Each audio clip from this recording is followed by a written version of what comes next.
Perumpamaan orang yang bersedekah menginfakkan hartanya di jalan Allah itu sama seperti perumpamaan dengan sinalat sopok butir, satu biji ditanam ke tanah, lalu dari satu butir ini akan tumbuh 7 batang, yang satu batang itu isinya 100. Maka dari satu butir itu akan menghasilkan berapa? 700. Nah, inilah pahala yang paling besar yang Allah akan berikan. Artinya Nabi lekan seluruh macam pegawaian ini ya sedekah infak yang mendapatkan peluang tertinggi balasannya. Tapi dalam lanjutan hadis tersebut dikatakan apa? Illa saum, kecuali puasa. Lamun seluruh amalan pegawaian manusia ini bisa ditakar, dan takarannya itu kisaran dari 10 sampai 700 kecuali puasa. Kata baginda Rasul sallallahu alaihi wasallam, kenapa? Wasaumu li wa ana ajzi bihi, karena sesungguhnya puasa itu hamba-hambaku kerjakan untukku, firman Allah, wa ana ajzi bihi, dan hanya akulah yang akan menentukan balasannya. Ini dia hadratul muhtaramin rahimakumullah. Jadi karena puasa ini adalah bisa kita katakan ibadah sir, ibadah rahasia yang hanya kita dan Allah saja yang mengetahui kesungguhan kita dalam berpuasa. Karena mohon maaf, saran puasa niki gampang menipu manusia daripada beribadah selain seperti salat misalkan. Selama orang tidak menyaksikan pelungguh takbiratul ihram lalu diakhiri dengan salam, maka tidak ada orang yang mau mengakui pelungguh sudah melaksanakan salat. Kalau pelungguh belum mengeluarkan hartanya lalu diperlihatkan kepada orang lain, diberikan kepada orang lain, dia naman teparan pelungguh de sedekah, dia naman teparan pelungguh de infak. Lagu siaran puasa bau tersebut, bau tenungkulang. Ya, cukup dengan keluar rumah pelungguh berludah udah dikatakan kita puasa oleh orang. Meskipun berita dalam bale wah biasa nasi sepirang umpamana, nggak ada orang tahu. Maka ibadah puasa itu sesungguhnya adalah ibadah yang tersaksikan antara Allah wa ta'ala. Kalau manusia gampang kita bohongi, Bapak Ibu sekalian, ya, tetapi membohongi diri dan Allah itu tidak mudah. Dia tabaugan bohongin diri teh, dia tabaugan bohongin Allah. Ngumbe-ngumbe ongkuna sodu dengan leita lagu lamun atente, ya, kalau hati kita tidak nyaman, kalau hati kita tidak membenarkan dan abu tersebut tidak akan bisa, ya. Begitu juga dengan Allah Subhanahu wa taala. Karena sungguhnya Allah Subhanahu wa taala Maha mengetahui dari apa yang terdetik dalam hati kita. Ya ampun, dengan pengendika baginda Rasul, as-saumu li wa ana ajzi bihi. Sesungguhnya puasa itu kata Allah, ya, dilakukan untukku. Karena puasa ini adalah ibadah yang diperuntukkan untukku, wa ana ajzi bihi, maka hanya akulah yang akan memberikan balasan dari ibadah puasa yang dikerjakan oleh hamba-hambaku. As-saumu junnatun minan nar, lanjutan daripada hadis tersebut. As-saumu junnatun minan nar, yang namanya puasa itu akan menjadi perisai dari api neraka. Tapi makna perisai menjadi penghalang, menjadi tembok, menjadi tangkisan, ya, bagi para pelakunya dari api neraka, ya. Makanya dikatakan dalam sebuah hadis, as-salawatul khams wal jumu'atu ila al-jumu'ati wa ramadan ila ramadan mukaffiratun bainahun idza jtunibatil kaba'ir. Antara salat yang 5 waktu, antara 2 Jumat, dan dari Ramadan yang satu ke Ramadan yang berikutnya menjadi penggugur dan menjadi penghalang dari api neraka bagi orang-orang yang mengerjakannya selama dia meninggalkan dosa-dosa besar. Nah, wa Ramadan ila Ramadan, sabda baginda Rasul sallallahu alaihi wasallam, artinya Nabi si nas icanin peluang untuk hidup di antara 2 Ramadan, maka inilah orang-orang yang beruntung. Kenapa? Karena dia akan menjadi penggugur akan menjadi penggugur dari dosa-dosa yang dia kerjakan. Wa Ramadan ila Ramadan, dari Ramadan yang satu ke Ramadan yang berikutnya. Ya. Nah, ini orang-orang yang beruntung yang seperti orang-orang yang berjumpa dengan Ramadan. Orang yang berjumpa dengan Ramadan 1443 Hijriah dengan yang berjumpa dengan Ramadan yang sekarang 1444, inilah orang-orang yang beruntung. Kenapa? Karena dia termasuk di antara orang yang diberikan kesempatan untuk hidup di antara dua Ramadan. Ya, sama seperti al-umratu ila al-umrati. Ada hadis tentang umrah juga.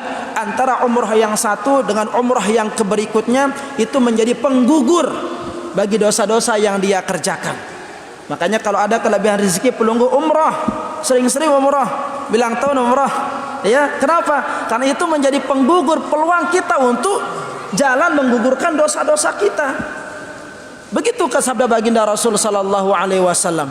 Maka berbahagialah jikalau pelunggu termasuk di antara orang-orang yang diberikan keistimewaan kelebihan rezeki oleh Allah Subhanahu wa taala. Kenapa? Karena kita termasuk di antara orang-orang yang diberikan keistimewaan, memiliki kesempatan peluang banyak menghapus dosa-dosa kita. Wah telengan Ramadan menghapus dosa ente, dan dari umrah kita juga kita bisa menghapus dosa kita. Nah, lanjut hadratul muhtaramin rahimakumullah. Dan Ramadan, puasa pada bulan Ramadan menjadi junnah. Junnah itu perisai, tangkisan, lekan api neraka. Wal khulufu fami shaimi atyabu indallahi min rihil miski. Dan kalau kita bahasakan di sini itu dan bau mulut. Jangan kita bilang dan aroma ya. Dan bau mulut orang yang berpuasa ya. Atyabu indallah, atyab lebih bagus di sisi Allah ya. Min rihil miski, dibandingkan dengan wanginya parfum, dengan wanginya minyak senger. Jadi pelunggu ini kan lilin kesukaan hobi minyak senger. Ara semisalkan malaikat subuh harana, ya kan? Ada yang apalah misalkan ya, yang pakai Bulgari silakan Casablanca, tergantung dengan lilin onuna. Sok lilin malaikat maut biaran aparana aran minyak senger deh. Nah, bau nafas orang yang berpuasa itu Allah lebih cintai, Allah lebih demen dibandingkan dengan wanginya parfum yang pelunggu pakai. Tapi ingat, ini indallah, di sisi Allah, bukan di sisi manusia. Ya, bukan di sisi manusia. Lalu jangan pelunggu nanti tebar-tebar nafas pada siang hari, sore hari tebar nafas, kenjeng kena jamak letone ini. Ya. Terus tebar nafas, waduh. Jangan salahkan kalau teman kita misalkan bertungkam ngene ongkona.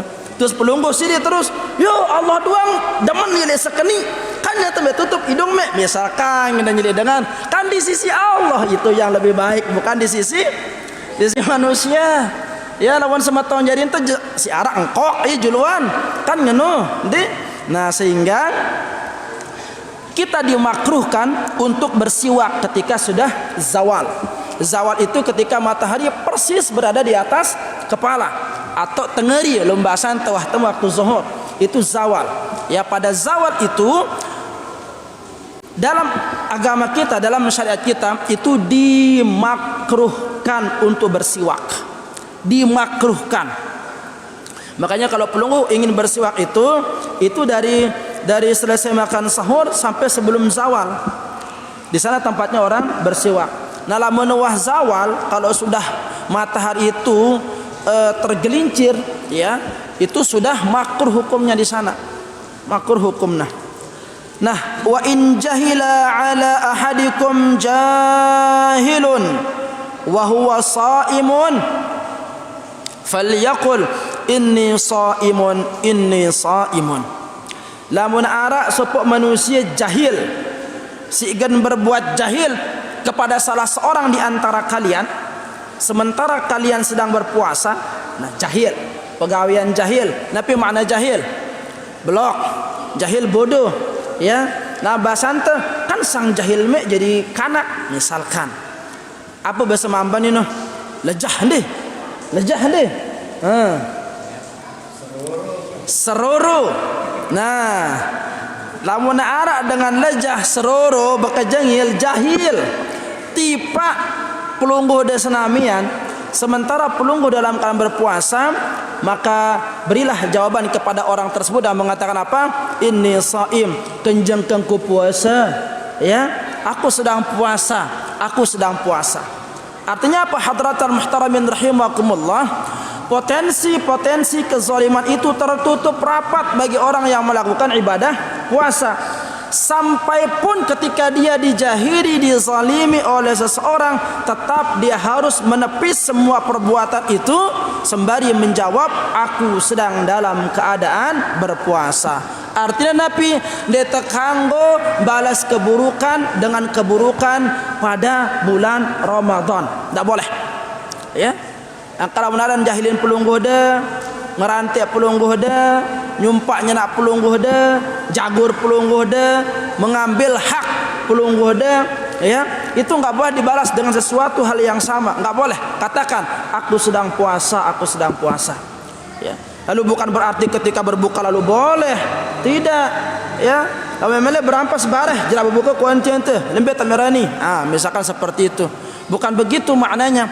Artinya tetap, ya, puasa itu menjadi perisai bagi orang-orang yang melaksanakannya dari perbuatan-perbuatan zalim. Nah, ini hadratul muhtaramin rahimakumullah, beberapa hadis yang berbicara tentang keutamaan Ramadan. Mungkin tinggal satu, ya, bisa tiang sampaikan, ya, atau tutup masih deh. Nah, karing sekian hadis. Tinggal satu hadis yang ingin tiang sampaikan pada pertemuan kali ini yang berbicara tentang keutamaan bulan suci Ramadan. Ini sebuah hadis yang diriwayatkan dari Salman radhiyallahu taala anhu. Beliau berkata bahwa baginda Rasul sallallahu alaihi wasallam pernah menyampaikan khutbah di akhir bulan Sya'ban. Pernah menyampaikan khutbah di akhir bulan Sya'ban.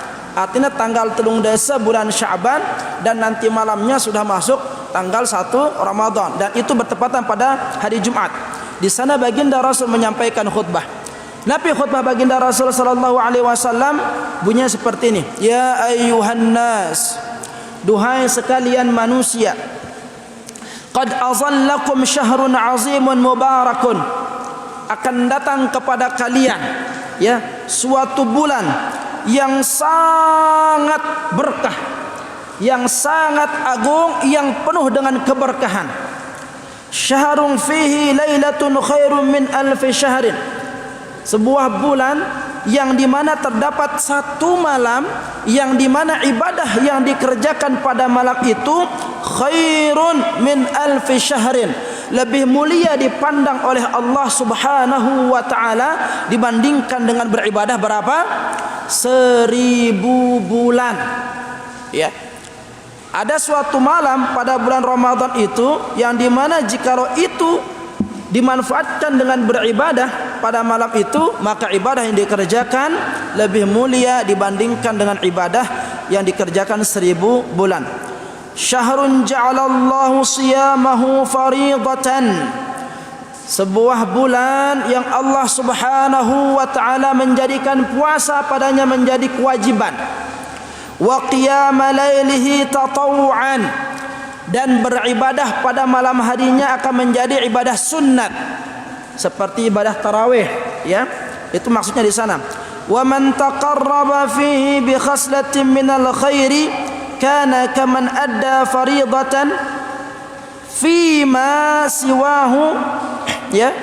Maka barang siapa yang mengerjakan pekerjaan sunnah itu pada bulan Ramadan, maka Allah Subhanahu wa taala akan memberikan ganjaran pada mara angkun dengan gawe pegawaian fardu di bulan lain.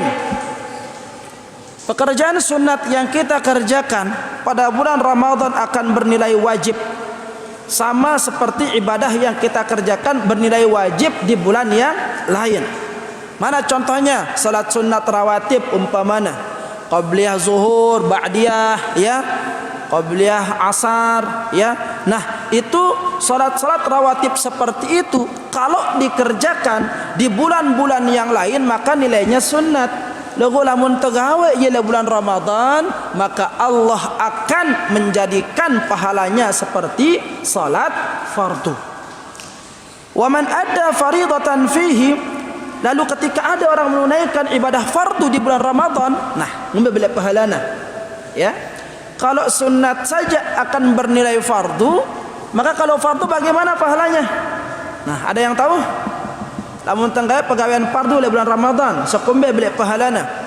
Kalau sunat kan tadi sama seperti fardu. Nah, sekarang satu ibadah fardu kita kerjakan pada bulan Ramadan, berapa besar pahalanya? Baginda Rasul sallallahu alaihi wasallam katakan, "Kana kaman adda 70 faridatan fima siwahu." Maka besar pahala sekek pegawaian fardu di bulan Ramadan sama besarannya seperti kita mengerjakan 70 faridah, yaitu 70 pegawaian fardu di luar bulan Ramadan. Ya. Jadi sekali tersolat zuhur di Masjid Jami' Darussalam di bulan Ramadan, pada kenana mara angkunta salat zuhur 70 kali di luar bulan Ramadan. Nah, kalau sebulan pelungguh mengerjakan salat zuhur udah 30 kali 70. Itulah pahala yang Allah akan berikan kepada pelungguh yang mengerjakan ibadah fardu.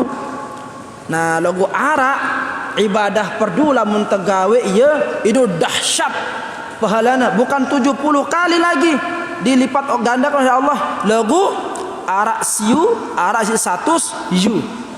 Embaina ibadah yang dikerjakan di luar bulan Ramadan, meskipun itulah dia ibadah fardu yang dikerjakan di Masjid Nabawi dan ibadah fardu yang dikerjakan di Masjidil Haram.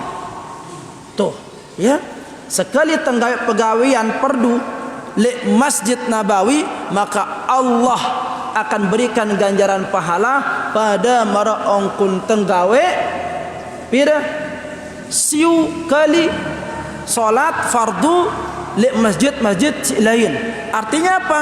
Lebih banyak ternyata pahala yang Allah akan berikan ketika kita salat di mana? Di dua masjid yang ternama itu. Apalagi lamun pegawaian fardu ino tegawe di Masjidil Haram atau Masjid Nabawi plus pada bulan Ramadan. Nah, iya ampun dengan kadang-kadang nabung. Kudu ngombe, kudu umrah kapan? Bulan Ramadan. Mungkin itu yang dilihat, itu yang ingin dikejar, keutamaan yang sangat dahsyat itu, ya. Nah, lagu lamun dia tabau nyampe yang niat lihat bulan Ramadan, ya mana-mana lihat bulan lain, ya. Yang penting temu hadir letono dan akan mendapatkan janji yang maha dahsyat yang Allah Subhanahu wa taala telah berikan yang telah janjikan kepada kita, ya. Wa huwa syahrus sabri wa sabru thawabuhu al jannah. Nah, ini terakhir, dialah bulan kesabaran. Bulan puasa itu adalah bulan kesabaran, dan sabar itu nilainya atau hasilnya adalah surga. Jadi bulan puasa ini bulan sabar, Bapak Ibu sekalian. Beli ujian dengan lapar, ya, siaran dengan wah lapar, ino biasanya tensi jelap taek. Namun dengan si gerang lapar, mohon maaf, apalagi dan si budaya penyakit misalkan mah kronis, ya, dan bau telatan sekedi duang bekelor, ida dende be ongkun kedah ongkun telejulan singono ongkun, ya, kakan nih telon. Lo jelap nasi dengan si lapar ini memang ngono. Yang pada ngono Sayyidina Umar mengatakan kalau seandainya, ya, naara li antara penyakit ini musuh si pertama kali gin kuperangin, kata Umar bin Khattab radhiyallahu anhu adalah musuh kepakiran. Kumbena karena lamun si pakir ino urusannya kencetian, urusannya kencan nafsu, ya. Lamun dengan si fakir itu rentan sekali akan jatuh dan terjerumus ke dalam lembah kekufuran. Ya, makanya fakir itu adalah sesuatu yang harus diperangi ya oleh umat Islam. Ya penara supok mobil kita tiang nambang lekan mamber kalau nggak salah ke Iqmal itu. Lalu dia tiang tahu mobil mbah jaga nih no. Wah tiang lihat pokoknya perjalanan tipe Iqmal wah ngono. Tapi udah tulisannya Muslim dilarang miskin. Bagus itu. Iya. Ada tulisan di motor ini Muslim dilarang miskin. Bagus. Karena miskin ini nyebabkan dengan rentan jadi dengan kafir, dengan kufur. Orang kalau udah berbicara tentang perut kadang-kadang selopun gaweana sih dengan ya. Nah, makanya ya siaran fakir ini, siaran miskin ini harus kita berantas bersama. Ngombe angkunta ya kerahkan segala macam itu potensi yang kita punya. Nih, ingat al-yadul ulya khairum minal yadi sufla. Tangan yang memberi itu lebih mulia dibandingkan dengan tangan yang ngendeng. Angka berhenti jadi mental pengemis sekarang. Ngendeng doang pegawaian teh deman liter abuna sade. Lagu papa memberi jenana udah mikir satu sekali teh. Nah, sekarang bagaimana kita berubah ya, rubah mindset teh menjadi orang yang mindsetnya itu orang kaya yang selalu memberi meskipun dengan 1.000 rupiah yang kita punya.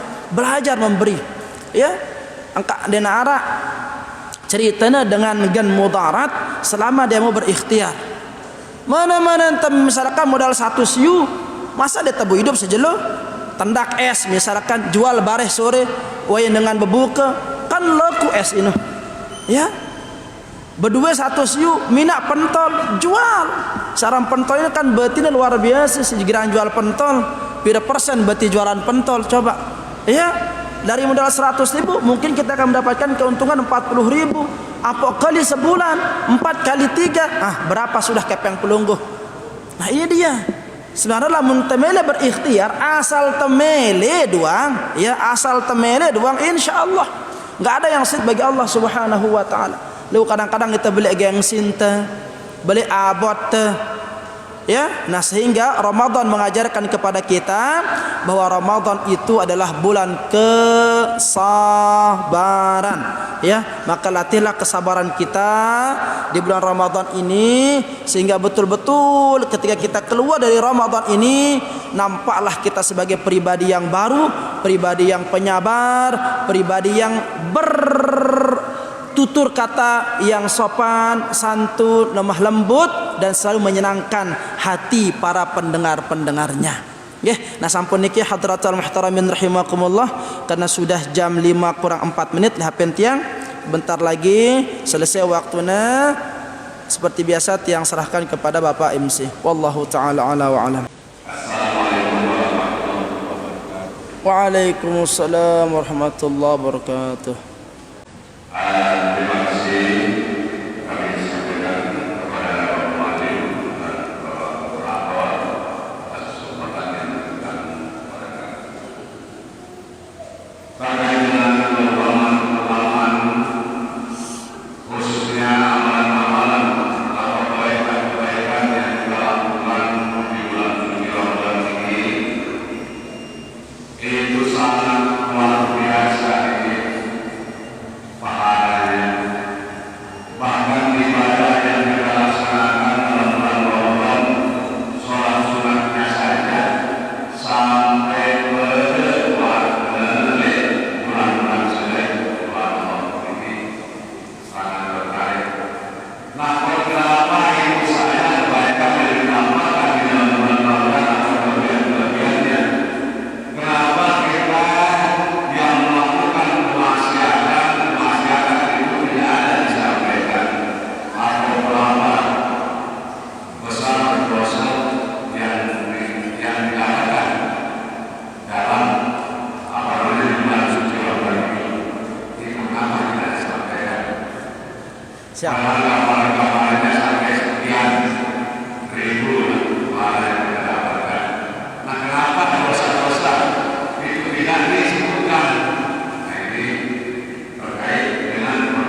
Waalaikumsalam warahmatullahi wabarakatuh.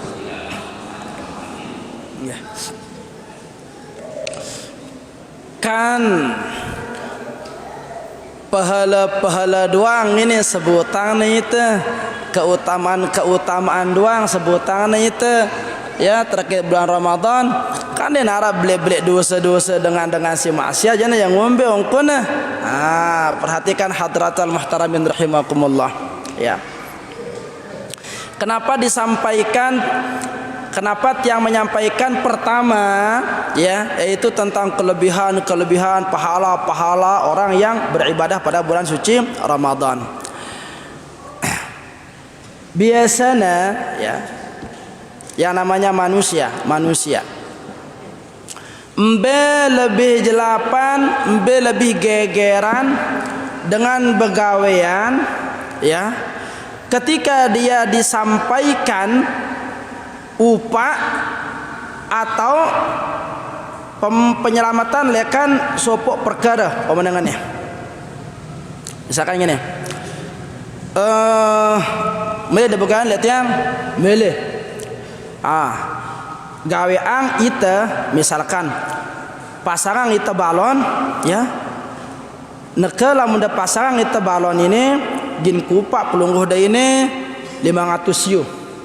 Upah ada nih masang balon doang, nggak sekik masang balon 500 yu.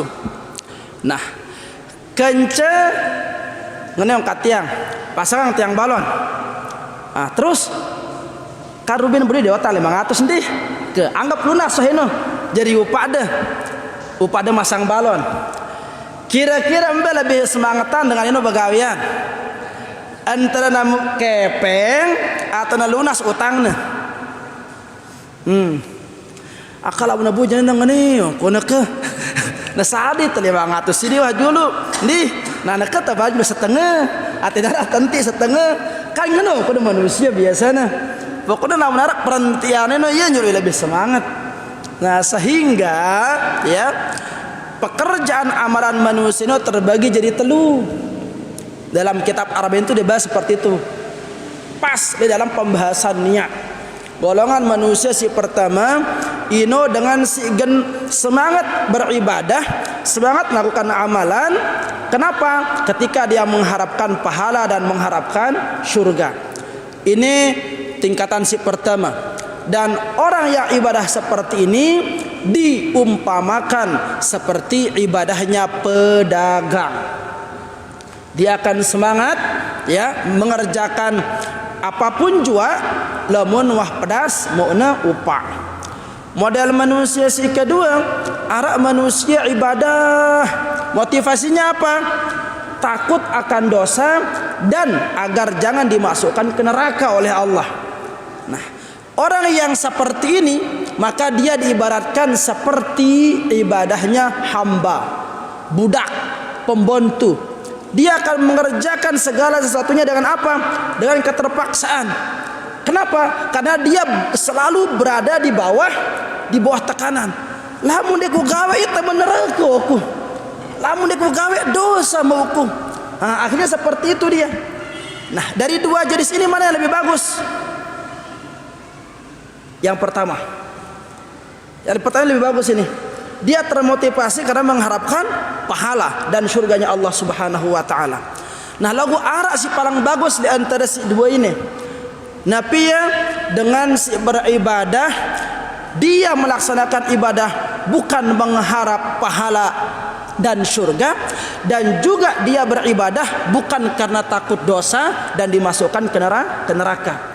Lalu apa motivasinya? Ingin belajar menjadi hamba yang bersyukur karena dia telah banyak diberikan nikmat oleh Allah Subhanahu wa taala, sehingga menghadirkan rasa malu oleh dirinya kalau dia tidak melaksanakan perintah Allah. Wah, icadina aku hidup, sudah diberikan nafas dengan sehat, bisa berjalan dengan normal, bisa melihat dengan sempurna, bisa makan dengan enak. Cukup dia menikmati nikmat yang Allah telah berikan kepada dia, menjadikan dirinya malu sehingga berat bagi dirinya untuk tidak mengerjakan perintah Allah. Inilah yang paling tinggi tingkatannya. Dan yang model ketiga ini itu ada hanya pada level Nabi dan Rasul. Makanya baginda Rasul SAW ketika ditanya oleh istri beliau, "Duhai suamiku, bukankah engkau Habibullah, kekasih Allah? Bukankah surga sudah menjadi jaminan bagi dirimu? Dosa-dosamu telah diampuni oleh Allah Subhanahu wa taala. Kanda masih mele gawe tahajud qiyamul lail sampai bengkak kakimu." Kan itu pertanyaan istri beliau kepada Rasulullah SAW. Apa jawaban baginda Rasulullah SAW? "Afala akunu 'abdan syakura?" Apakah aku tidak boleh untuk menjadi hamba yang pandai bersyukur? No. Jawaban baginda Rasulullah SAW, karena Allah telah memberikan keistimewaan yang sangat dahsyat, yang sangat luar biasa itu kepadaku, maka sekarang izinkan aku untuk menjadi hamba yang pandai bersyukur atas segala macam bentuk keistimewaan yang Allah telah berikan kepadaku. Mano ya? Ya, bukan berarti tidak ada ancaman bagi orang yang tidak berpuasa. Ancaman dalam sebuah hadis, ya panjang redaksi hadis itu, yang lupa redaksinya, dikatakan bahwa seorang sahabat pernah berjumpa dengan baginda Rasul sallallahu alaihi wasallam. Lalu baginda Rasul menceritakan tentang hal yang barusan saja terjadi kepada beliau. Apa hal yang terjadi itu? Ketika baginda Rasul sedang tertidur, ya, dan dibangunkan oleh dua malaikat. Dibangunkan oleh dua malaikat. Dua malaikat ini membangunkan beliau dan menggandeng tangan beliau. Dan beradalah beliau di sebuah bukit yang sangat tinggi. Lalu baginda Rasul sallallahu alaihi wasallam diperintahkan untuk naik ke atas bukit itu. Apa jawaban baginda Rasul? "Sungguh aku tidak akan kuat untuk menaiki bukit itu, karena bukit itu sangatlah tinggi." Jawaban dua malaikat itu, "Berjalanlah duhai ya Rasul, mulailah engkau melangkah duhai Muhammad, kami akan membantumu." Nah, sehingga beliau dibantu oleh dua malaikat ini. Singkat kisahnya, sampailah beliau di atas puncak bukit itu. Lalu ketika beliau sampai di atas puncak bukit itu, beliau mendengarkan suara yang sangat dahsyat, teriakan dan pemandangan yang langsung dilihat oleh baginda Rasulullah sallallahu alaihi wasallam. Apa pemandangan itu? Arak dengan nyorak sejadi-jadinya, sekeras-kerasnya dia berteriak. Kenapa? Ternyata orang itu digantung. Nena jadi atas, otaknya jadi bawah. Nena jadi atas, otaknya jadi bawah. Gantungnya yang ngedu rayang, persis meroongkun nain sempi atau nain bembe secara lepatokan.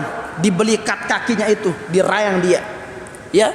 Lalu sampai mulutnya sobek.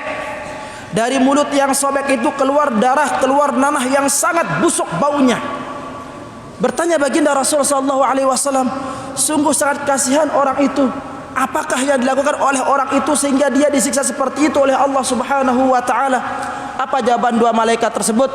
"Itulah di antara umatmu duhai Muhammad yang berbuka sebelum waktunya tiba." Dengan berbuka sebelum waktu doang ngeno dahsyat ancamannya. Bagaimana dengan orang yang sengaja tidak berpuasa? Orang yang berbuka saja, orang yang iftar sebelum waktunya saja dengan sengaja akan mendapatkan ancaman yang seperti itu dahsyatnya.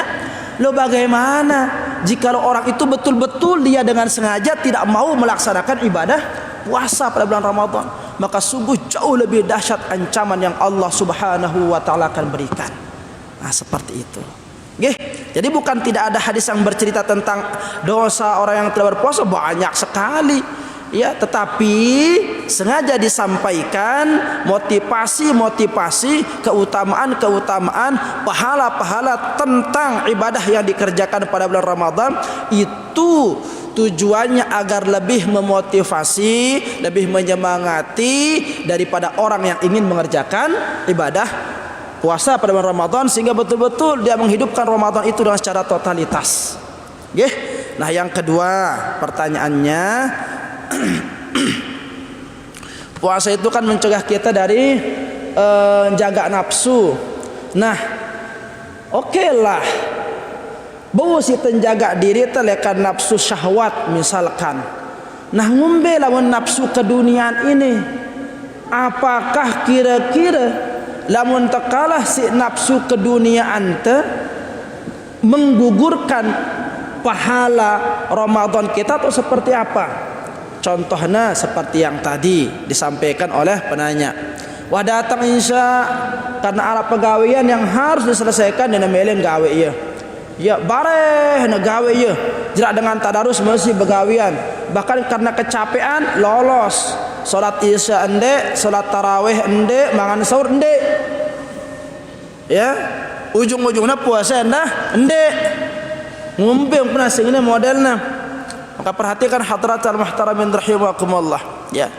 Segala macam bentuk perbuatan-perbuatan yang berkaitan dengan akhlak, yang berkaitan dengan adab, selama tidak, ya perhatikan, selama tidak menabrak larangan-larangan berpuasa, selama tidak melakukan hal-hal yang berpotensi membatalkan puasa menurut kaidah fikih, maka tetap dikatakan puasanya itu sah, akan tetapi pahalana ndekna mau.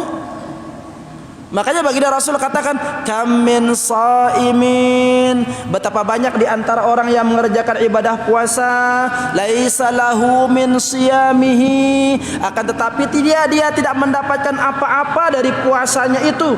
Artinya Nabi hanya sekedar menggugurkan kewajiban doang.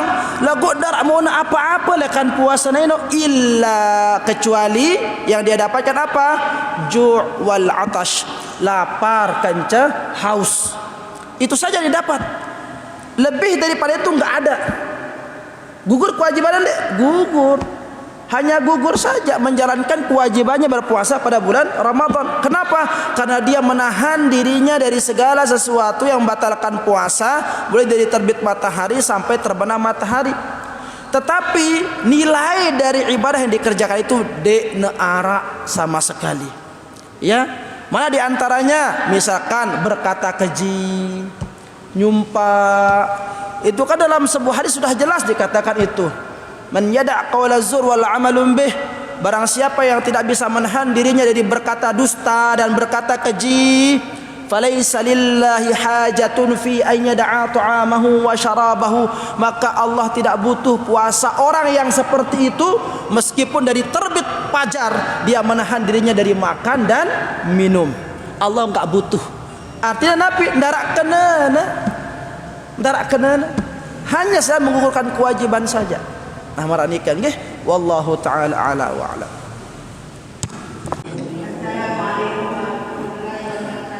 Waalaikumsalam warahmatullahi wabarakatuh.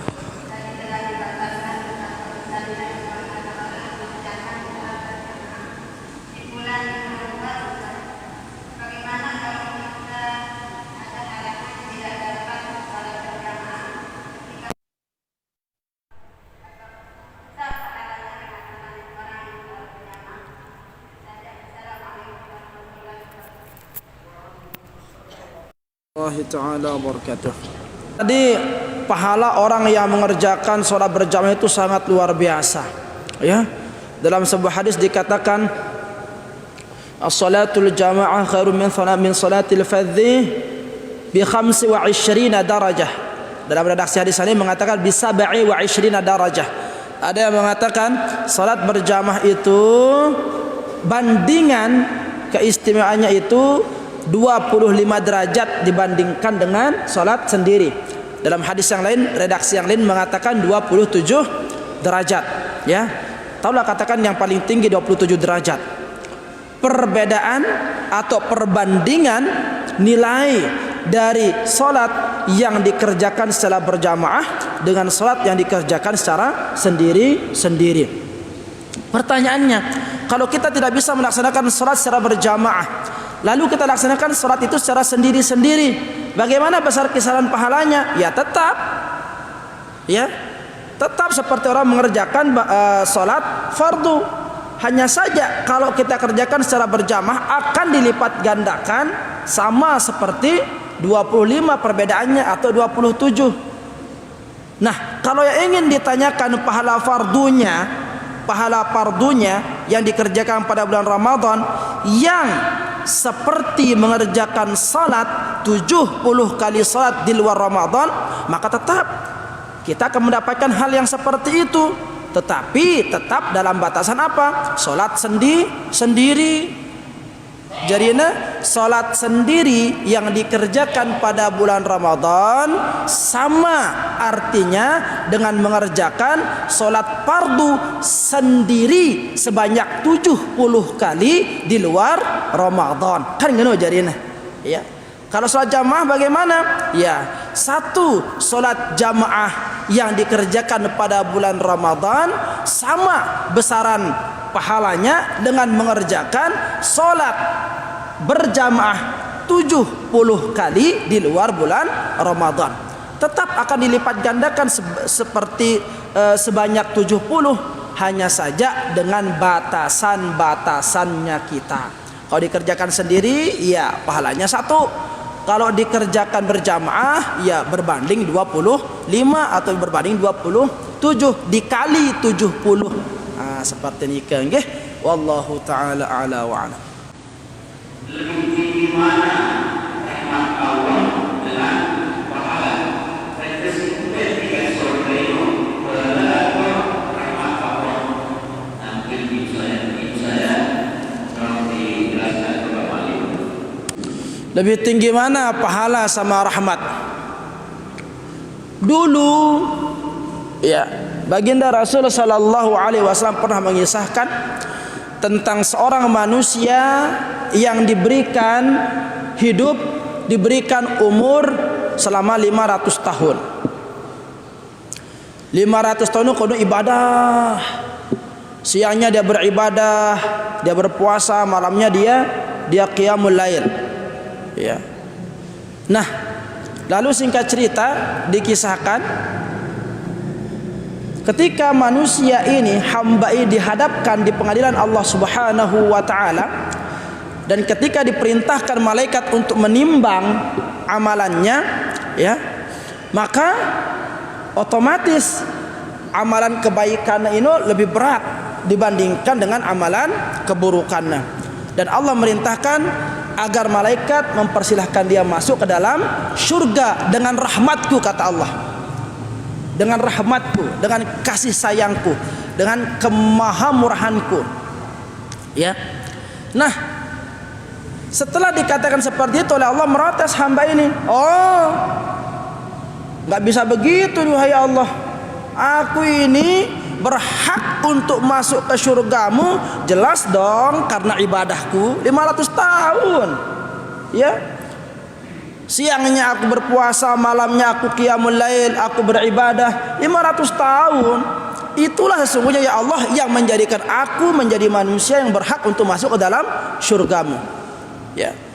Lalu Allah mengatakan apa? Tidak. Engkau aku masukkan ke dalam surgaku karena rahmatku. Sehingga Allah mulai main hitung-hitungan di sana. Tentang satu nikmat saja ternyata enggak mampu dibayar dengan ibadah yang dikerjakan selama 500 tahun. Ya, satu nikmat saja tidak bisa membayar nikmat satu nikmat yang dari Allah saja tidak mampu dibayar oleh ibadah yang dikerjakan selama 500 tahun. Barulah hamba itu mau mengakui di sana, yo ketimbang tamang tipan neraka, ya.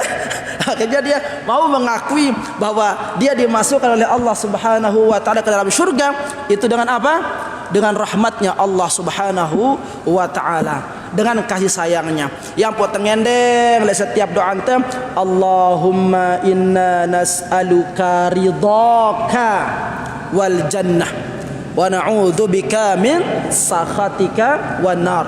Duhai Allah, aku mohon kepadamu keridhaanmu dan surgamu, dan aku berlindung dari kemurkaanmu dan nerakamu. Seperti itu.